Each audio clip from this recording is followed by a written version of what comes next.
Bonjour à tous. Alors aujourd'hui, je vous propose une petite vidéo pour utiliser la convexité de façon assez astucieuse, hein, pour démontrer que la limite de l'exponentielle n quand n tend vers plus infini est égale à plus infini. Alors on est vraiment, tout d'abord, il faut le dire, dans le cadre du programme, donc de terminale spécialité.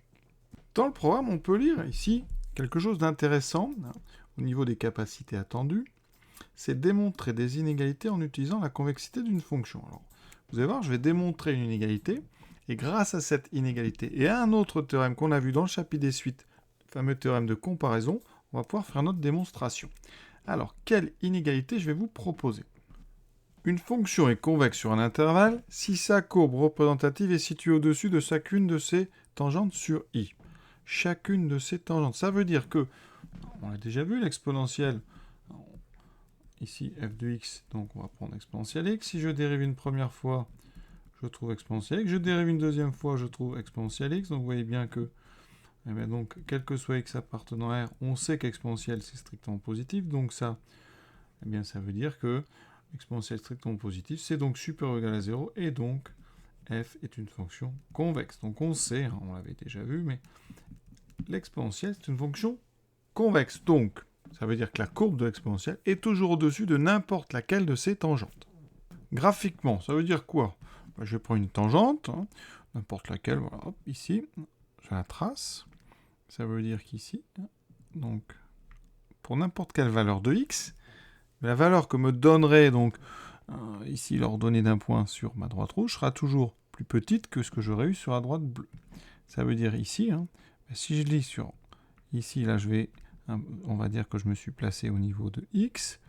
Là j'ai exponentielle x, et là j'ai donc, eh bien, une ordonnée. Hein. Eh bien, cette ordonnée ici, elle est forcément plus petite que l'exponentielle. Donc l'exponentielle est plus grand que l'ordonnée du point que j'ai ici. Alors quelle tangente je vais prendre? Parce qu'on ne va pas prendre n'importe quelle tangente. On va prendre la tangente, presque celle qu'il faut connaître par cœur sur la courbe de l'exponentielle, c'est la tangente au point d'abscisse 0.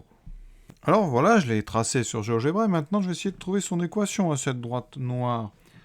Alors, rappel, équation d'une tangente au point d'abscisse petit a, c'est y égale f' de petit a fois x moins petit a plus f de a. Comme ça fait réviser tout le monde. Ici, je vais choisir a égale 0.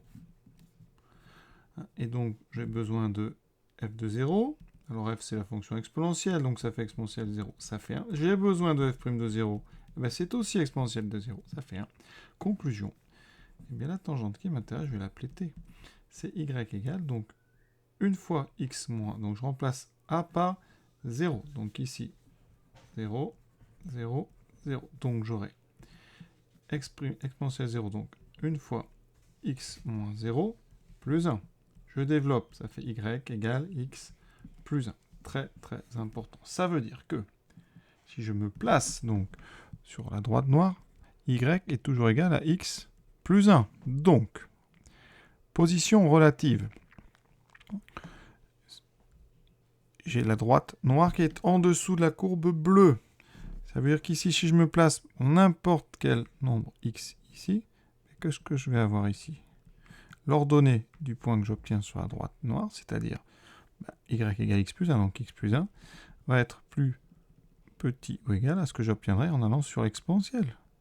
Donc ça veut dire qu'ici, j'ai ma courbe y égale exponentielle x, eh bien ça veut dire que, quel que soit x, puisque je suis sûr que la courbe bleue est au-dessus, hein, eh bien forcément, quel que soit x appartenant à R, comme la courbe bleue est au-dessus de la courbe noire, eh bien l'exponentielle x va être plus grand que x plus 1. Et on vient de démontrer une petite inégalité qui va être très très pratique, hein, pour montrer, par exemple ici, que l'exponentielle a une limite plus l'infini en plus l'infini.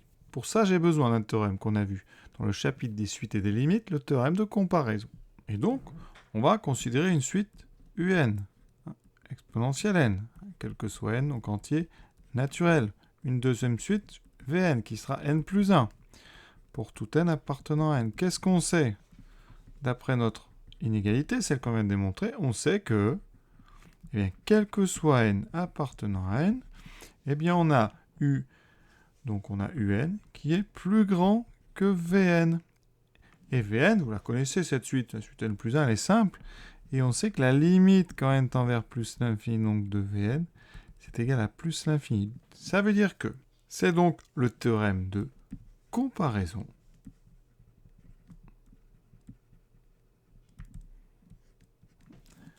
La suite un a donc des termes qui sont plus grands qu'une suite Vn, qui va vers plus l'infini. Conséquence, eh bien, la limite de un, c'est aussi plus l'infini. Ça veut dire que l'exponentielle n, eh bien, donc on a montré que la limite d'exponentielle n quand n tend vers plus l'infini, c'était égal à plus l'infini. Vous voyez, c'est une jolie démonstration. Moi, je l'aime beaucoup parce qu'elle utilise la convexité et les positions par rapport aux tangentes. Donc ça, c'est intéressant. Ça utilise la recherche d'une équation de tangente, donc ça fait réviser.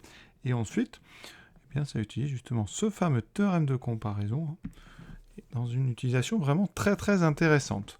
Et aussi, vous avez bien compris que ça utilise donc les positions relatives de deux courbes qu'on traduit sous forme donc de calcul et donc d'inégalité. Voilà. J'espère que ça vous a plu. Je vous souhaite une bonne fin de journée à tous. À très bientôt.